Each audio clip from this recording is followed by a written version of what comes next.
Friend, welcome to Bajirao Reddy institute. Today analysis के आज के अंक में हम 13 अक्टूबर 2023 के प्रमुख घटनाओं को देखते हैं।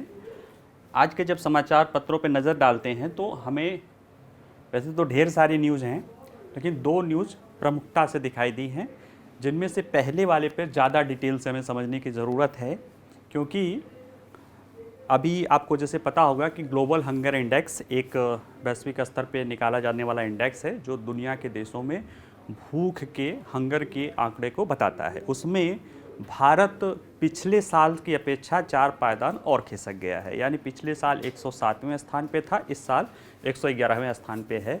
जब पिछले साल ही भारत सरकार ने ग्लोबल हंगर इंडेक्स के भारत की स्थिति को लेके अपना विरोध दर्ज किया था और उसमें कोई भी सुधार करने के बनस्पति पुनः इस साल उस रिपोर्ट को प्रकाशित कर दी गई, उसी मेथोडोलॉजी को अपनाते हुए, भारत की शिकायत का कोई ध्यान न देते हुए, और भारत बेहतर प्रदर्शन करने के बावजूद भी एक 4 पायदान और नीचे यानी 111वें स्थान पे चला गया है। इसे केंद्र सरकार ने कहा है कि ये जानबूझकर सोची समझी साजिश के तहत किया जा रहा है, जिसमें कहीं न कहीं भारत को बदनाम करने की बू आ रही है, क्योंकि जो प्रक्रियाएं अपनाई जा रही है वो कहीं भी भूख को कहीं भी वो दर्शाती नहीं है, या न्यायपूर्ण नहीं है, या तार्किक नहीं है।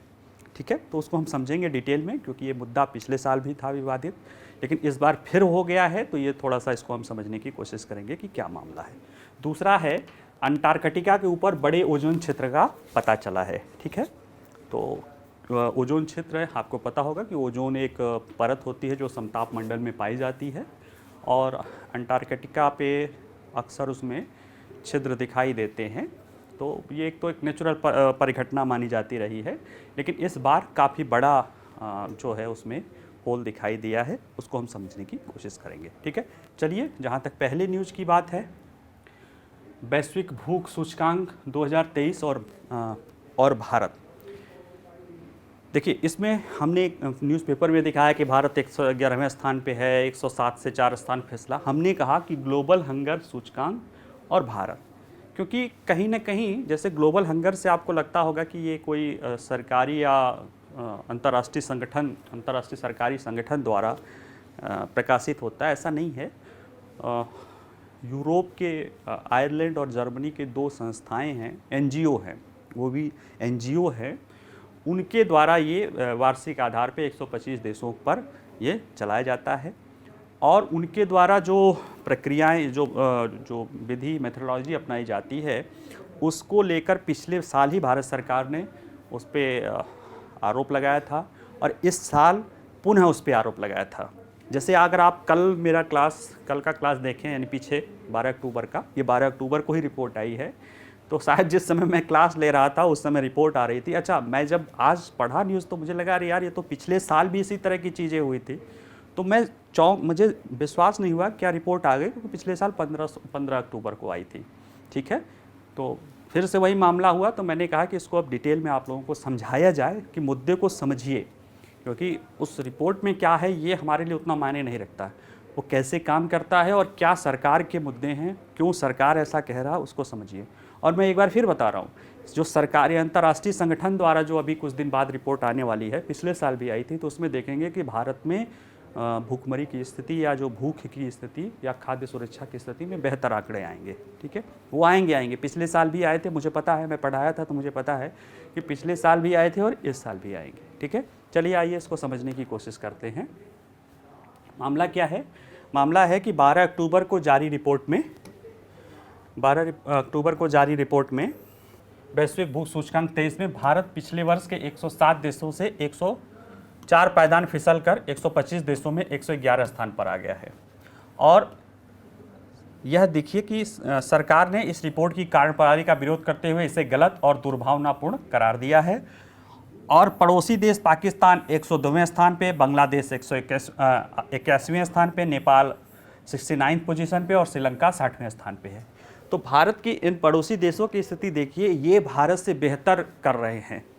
ये तो वही बात हुई ना कि जैसे किसी के घर में अच्छी कमाई हो रही है, बढ़िया हो रहा है, सब कुछ बढ़ रहा है, उसके यहाँ उत्पादन भी खाद्यान्न का बढ़िया हो रहा है, और बगल में जो उसके आपके पड़ोसी हैं वो किसी तरह से अपने निर्वाह कर रहे हैं और कोई कहे कि उनकी जो यहाँ जो है भूख की स्थिति आपसे बेहतर है। ये तो भारत के लिए एक्चुअली में यही हो रहा है। क्यों हो रहा है उसको हम समझते हैं। उसके लिए हमें समझना होगा कि इन जो ये ग्लोबल हंगर इंडेक्स तैयार की जाती है, इसके संगठक कारण क्या है। अगर देखा जाए तो इसके संगठक जो कारण हैं वो टोटल जो है 4 चीज़ों से मिलके बना होता है। Under nourishment, child stunting, child wasting, child mortality. ये उसमें जो चाइल्ड वाला है 0 से 5 साल के बच्चों के लेकर चाइल्ड स्टंटिंग यानी बाल ठिगनापन, चाइल्ड वेस्टिंग यानी बाल बर्बादी, चाइल्ड मोर्टेलिटी यानी कि 0 से 5 साल के बच्चों का जो है मृत्यु दर। ठीक, ये 4 आंकड़े, ये 4, और ये अंडर नरिशमेंट यानी जनसंख्या में कितने लोग एनर्जी के आधार पे अल्पपोषित हैं। इन चारों चीज़ों से मिलके कंपोनेंट से जीएचआई का स्कोर बनता है, जिसमें 1/3 योगदान अंडर नरिशमेंट का है, 1/6 योगदान चाइल्ड स्टंटिंग का है, 1/6 योगदान चाइल्ड वेस्टिंग का है और 1/3 योगदान चाइल्ड मोर्टेलिटी का है। जिसमें देखा जाए तो बच्चों के हेल्थ से जुड़ा है ना, महत्वपूर्ण है बच्चों के हेल्थ, स्वास्थ्य से जुड़ा 2/3 है। ये जो भी आंकड़ा भूख का तैयार किया जा रहा है उसमें बच्चों का हिस्सा बच्चों से जुड़ी आंकड़े 2/3 है, और जो अंडर नरिश या अल्पपोषित आंकड़ा है वो 1/3 है। ठीक है, इसको समझे रहिएगा क्योंकि भारत सरकार की जब आलोचना आएगी तो ये बहुत महत्वपूर्ण काम देगा। चलिए, इसमें जो संकेतक हैं, जैसे इसी में देख लीजिए कि जो संकेतक होते हैं इनके द्वारा आंकड़ा तैयार किया जाता है, और 0 से 100 के पैमाने पे होता है। 0 मतलब कोई भूख नहीं, 100 मतलब सभी को भूख है, और इनको लेके फिर ये 5 उसमें बांटा जाता है, जिसमें low, moderate, serious, alarming, extremely alarming, जिसमें भारत सीरियस वाली पोजीशन पे है। ठीक है, और भारत के से संबंधित आंकड़े जो इसमें दिए गए हैं उसको देखें तो पता चलेगा। इस इंडेक्स में, ग्लोबल हंगर इंडेक्स 2023 में भारत का आंकड़ा 28.7 है, और जैसे 20 से 30 वाला क्या आता है कि आपका सीरियस वाले में आता है। 28.7 अंक के साथ भारत भूख के स्तर का गंभीर यानी सीरियस में 111 पोजीशन पे है। अब देखिए 28.7 से 111 पोजीशन पे है, और भारत का जीएचआई स्कोर 2022 में 29.1 पे था। अब अगर आंकड़े देखिए कि अब मैं बताऊं कि भारत 107वें से 111वें स्थान यानी 4 स्थान रैंकिंग में फिसल गया है, लेकिन स्कोर देखिए कि 28.7 और 29.1 यानी पिछले साल की अपेक्षा भारत ने इनके बताए हुए उसमें ही बेहतर प्रदर्शन किया है, लेकिन रैंकिंग में पिछड़ा हुआ दिख रहा है। ठीक है, तो ये कहीं ना कहीं सही चीज़ें बताने। अब ये है कि भाई कोई न्यूज़पेपर या जो भी इसका व्याख्या अगर रैंक के आधार पर देखेगा तो ये दिखाएगा कि भारत पिछड़ गया, लेकिन अगर इसके आधार पर देखेंगे तो भारत में सुधार हुआ है।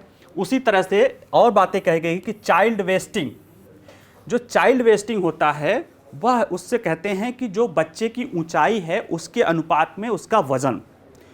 चाइल्ड वेस्टिंग बच्चों की ऊंचाई के अनुपात में उसका वजन, और चाइल्ड स्टंटिंग बच्चों के उम्र के अनुसार उसकी ऊंचाई। स्टंटिंग माने ठिगनापन और वेस्टिंग माने बाल बर्बादी। ठीक है, इसमें विश्व में सबसे अधिक है, ये 18.7% है। ठीक है, जो कि कह सकते हैं कि तीव्र अल्पपोषण को दिखाता है। ये बता रहा है कि भारत में बच्चों के उसकी ऊंचाई के अनुसार उसका वजन दुनिया में की स्थिति सबसे खराब है। और 2022 के जीएचआई में आंकड़ों के अनुसार चाइल्ड वेस्टिंग 19.3% था, और अब कितना है 18.7। यानी कि देखा जाए तो ओवरऑल आंकड़ों में भी भारत सुधार किया है, चाइल्ड वेस्टिंग में भी सुधार किया है, लेकिन ये उसकी रैंकिंग जो है वो पीछे चली गई है। उसी तरह से एक और आंकड़ा जो देखे थे कि 1/3 योगदान होता है अंडर न्यूट्रिशन या अल्पपोषण। भारत में अल्पपोषण की दर या proportion of under nourished population वो 16.6% है, और ये 5 वर्ष से कम उम्र के बच्चों की मृत्यु दर जो है 3.1% है। तो चाइल्ड स्टंटिंग वाले में जो है उसमें चाइल्ड वेस्टिंग में भारत की स्थिति खराब है। क्यों? क्योंकि वो दुनिया में सबसे खराब है। अल्प पोषण की दर भी 16.6 दिखा दे रही और बाल मृत्यु दर 3.1% है। अब जो अल्प पोषण की व्यापकता है ये आहार ऊर्जा उपभोग की कमी का रास्ता बताता है। जी अच्छा, पिछले साल GHI 2022 के आंकड़ों के अनुसार देखें तो देश में 18 से 22 के बीच में ये 14.6 था और 19 से 21 के बीच में 16.3 था। यानी ये बता रहे हैं कि अल्प पोषण की दर यानी भारत में कुपोषण की दर बढ़ती जा रही है। अब आप सोच के देखिए कि सरकार ऐसा क्या कर रही है या भारत में ऐसा क्या हो रहा है कि लोगों का कुपोषण का दर बढ़ता जा रहा है। ये कहीं ना कहीं भाई भारत तो कोरोना के काल के बाद से तो स्थिति अच्छी ही हो रही है। सरकार जो योजनाएं चला रही है वो तो बेहतर ही चला रही है, फिर ये आंकड़े पीछे क्यों जा रहे हैं, ठीक है, उसको भी समझने की हम कोशिश करेंगे। जैसे जब ये आंकड़े आए थे तो भारत सरकार ने पीछे ही काफ़ी अपना विरोध किया था और कहा था कि ये जानबूझ के किया गया है क्योंकि इनके NGOs के जुड़ाव पर भी प्रश्न चिन्ह उठा है। तो इस बार थोड़ा सा उन्होंने सुगर कोटिंग होते हुए बताया कि ये जो आंकड़े हैं ये वैश्विक स्तर पे ही 2015 के बाद, क्योंकि इसमें दिखाई दे रहा था कि 2014 तक तो ठीक थी, उसके बाद स्थिति खराब होना शुरू हो गई थी। तो इसको लेके प्रश्न चिन्ह जब खड़े किए जा रहे थे तो इन्होंने बताया कि 2023 के ग्लोबल हंगर इंडेक्स से पता चला है कि 2015 तक कई वर्षों की प्रगति के बाद दुनिया भर में भूख के खिलाफ प्रगति काफ़ी हद तक रुक गई है। यानी ये बता रहे हैं कि ये सिर्फ भारत की नहीं, ये दुनिया की स्थिति ऐसी है कि 2015 के बाद स्थिति खराब हो रही है।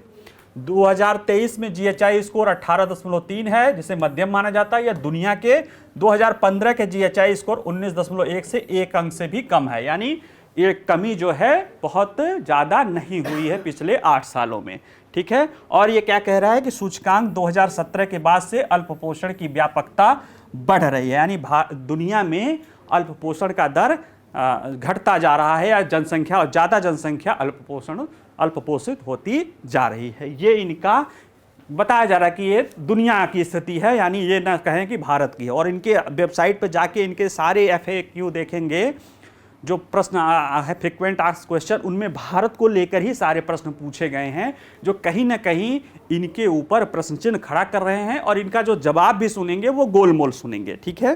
तो अब समझने की कोशिश करते हैं कि भारत सरकार क्या सवाल उठाती है। जैसे कहा कि भारत सरकार के अनुसार ग्लोबल हंगर इंडेक्स भूख का एक त्रुटिपूर्ण माप बना हुआ है और भारत की वास्तविक स्थिति को प्रतिबिंबित नहीं करता है।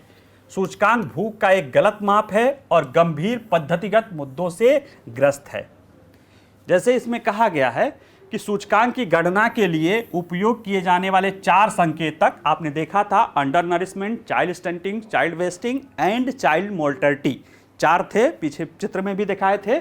4 संकेतों में से 3 बच्चों से है, वो भी बच्चों में 0 से 5 वर्ष, ठीक है, 0 से 5 वर्ष के बच्चों से जुड़े हुए 3 हैं। यानी इसमें भी आप समझिए कि 2/3 जो है बच्चों से, 4 में से 3 संकेतक और उनका कुल जो है 2/3 होता है वह बच्चों से हैं, वो भी 0 से 5 साल के बच्चों से, और उसमें भी स्वास्थ्य से संबंधित है।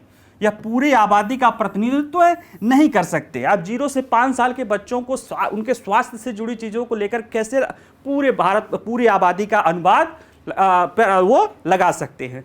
अगर हम आंगनवाड़ी का डाटा देखें तो इस समय 7.7 करोड़ 20 लाख बच्चे, उसमें 0 से 5 साल के बच्चे रजिस्टर्ड हैं और टोटल हमारी आबादी 140 करोड़ है। तो 7 करोड़ के बच्चों से अगर आप निकालते हैं तो कैसे 140 करोड़ की आबादी के आधार पे आप उसको भूख का आंकड़ा मानेंगे। पहला इनका है।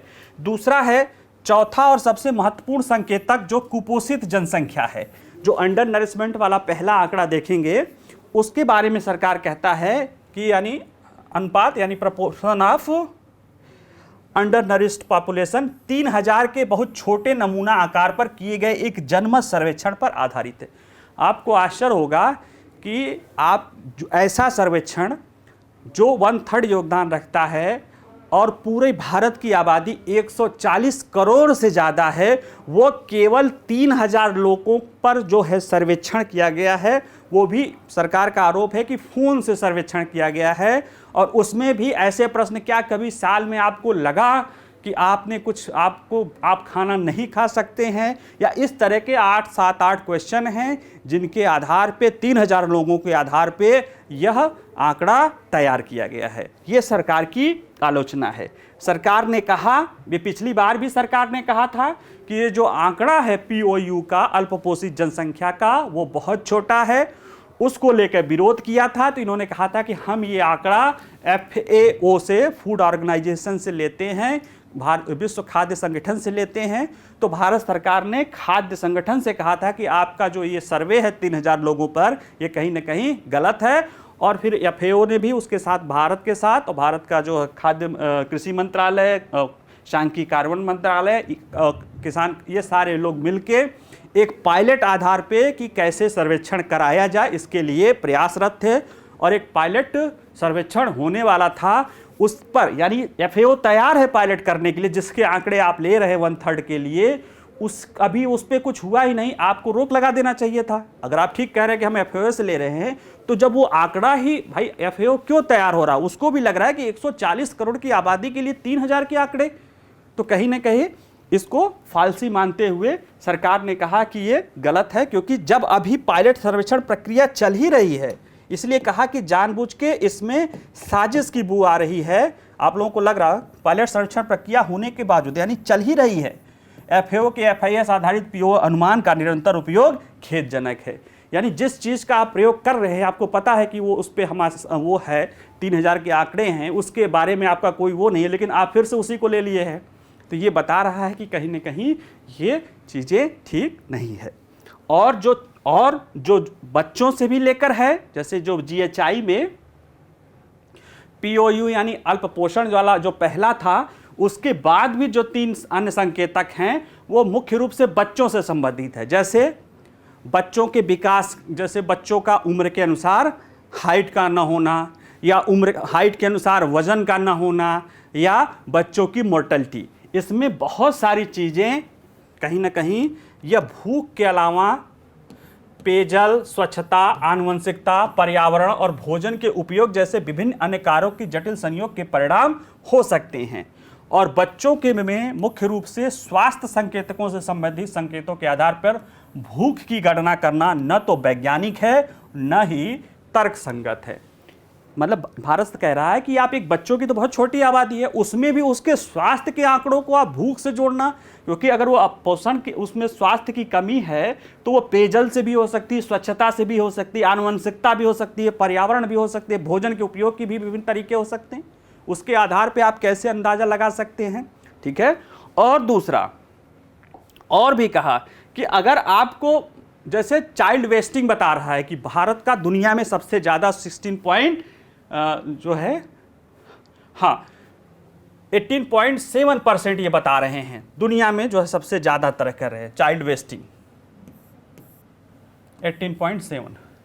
और भारत में अगर आंकड़ा देखें, जो रियल टाइम आंकड़ा है पोषण ट्रैकर, जो अप्रैल 2023 से लाया गया है, जो आंगनवाड़ी केंद्रों में सभी बच्चों के रियल टाइम आंकड़ा आ रहा है, वो बता रहा है कि भारत में कुल बच्चों का 7.2% जो है वह पोषण ट्रैकर के अनुसार चाइल्ड वेस्टिंग है, यानी उनकी ऊंचाई के अनुसार बच्चों का वजन कम 7.2% है। और आप नेशनल फैमिली हेल्थ सर्वे 18 से 21 वर्ष 2018 से 21 में किए गए नेशनल फैमिली हेल्थ सर्वे के आंकड़े के आधार पे WHO एक चीज़ें बनाता है, उसके आधार पे आप लेके करें, कहाँ 18.7, कहाँ 7.32। अगर ये आंकड़े जाएं, ये एक्चुअल आंकड़े हैं ना, रियल टाइम आंकड़े हैं, इसको WHO भी मान्यता दे रहा है, यूनिसेफ भी मान्यता दे रहा है, और दुनिया के अन्य देशों में भी इसे पोषण ट्रैकर के रूप में लगाया जा रहा है। तो कहीं ना कहीं भारत सरकार कहना है कि ये जानबूझकर किया गया हमला है। और भारत सरकार बता रहा है कि हम प्रधानमंत्री गरीब कल्याण योजना कोविड-19 के दौरान शुरू किया गया था,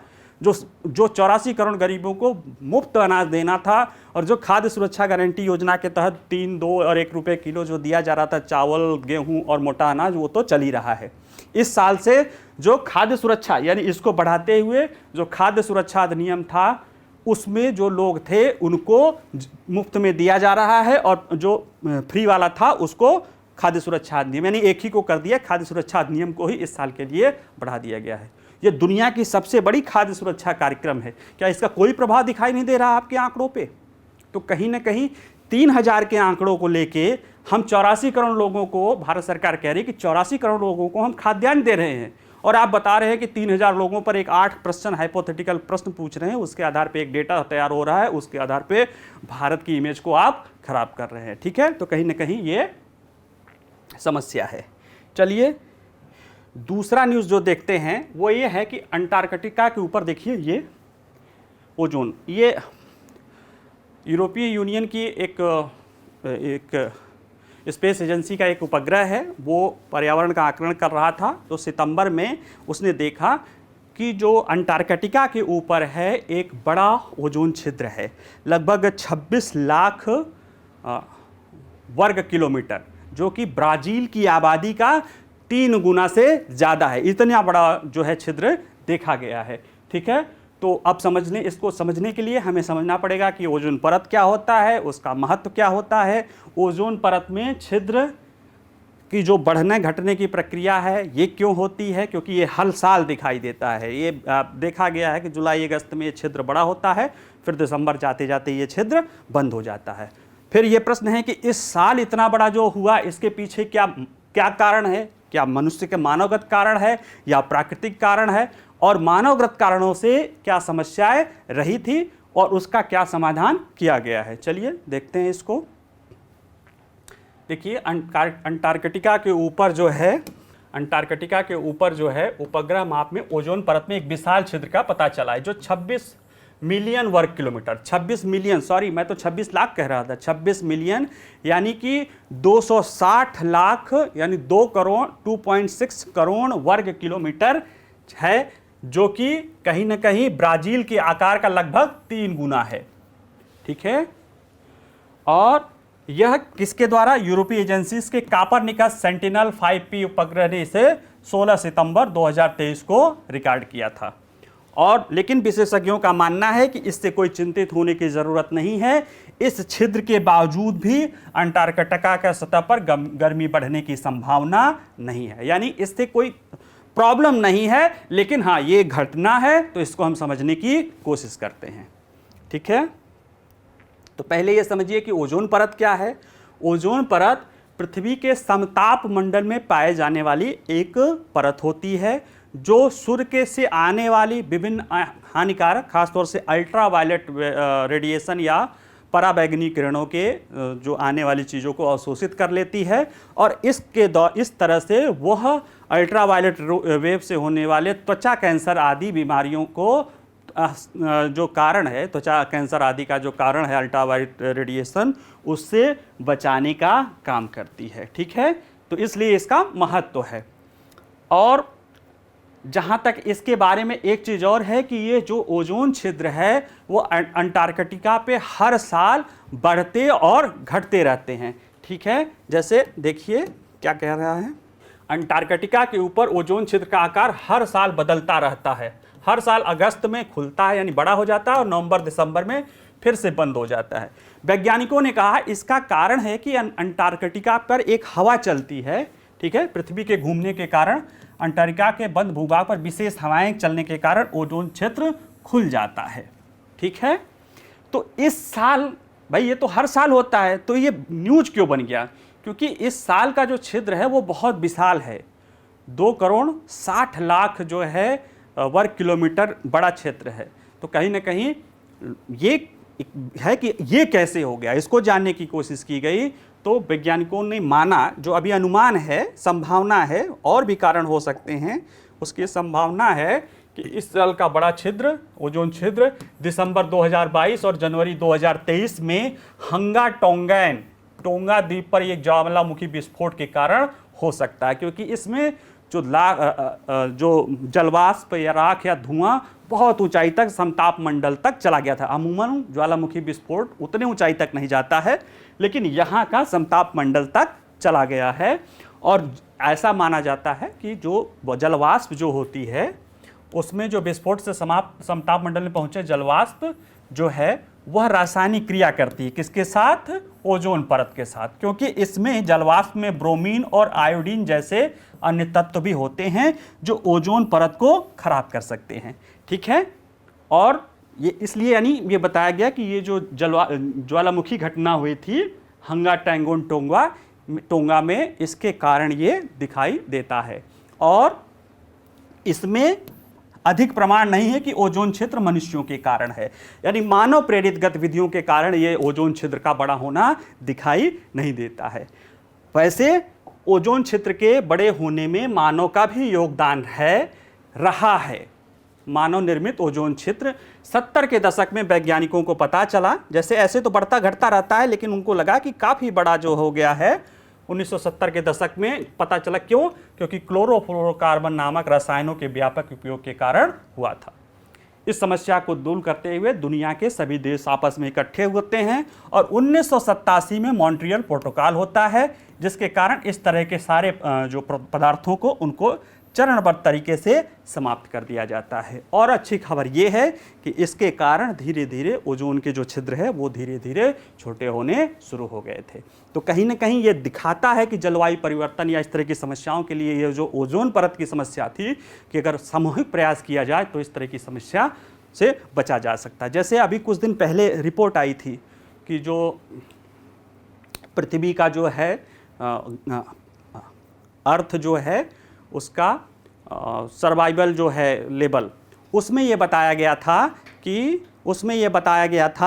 कि जो ओजोन परत वाली जो बैरोमीटर्स है उसमें कहीं ना कहीं सुधार हो रहा है। और इसी तरह से अगर और पैमाने पे काम किया जाए तो निश्चित ही व्यवस्था सुधर सकती है। ठीक है, चलिए आज 2 ही न्यूज़ था, क्योंकि पहला वाला डिटेल में पढ़ाना था हमको, है ना। तो आप इसको पढ़ लीजिएगा, इसको समझ लीजिएगा। मिलते हैं कल। नमस्कार।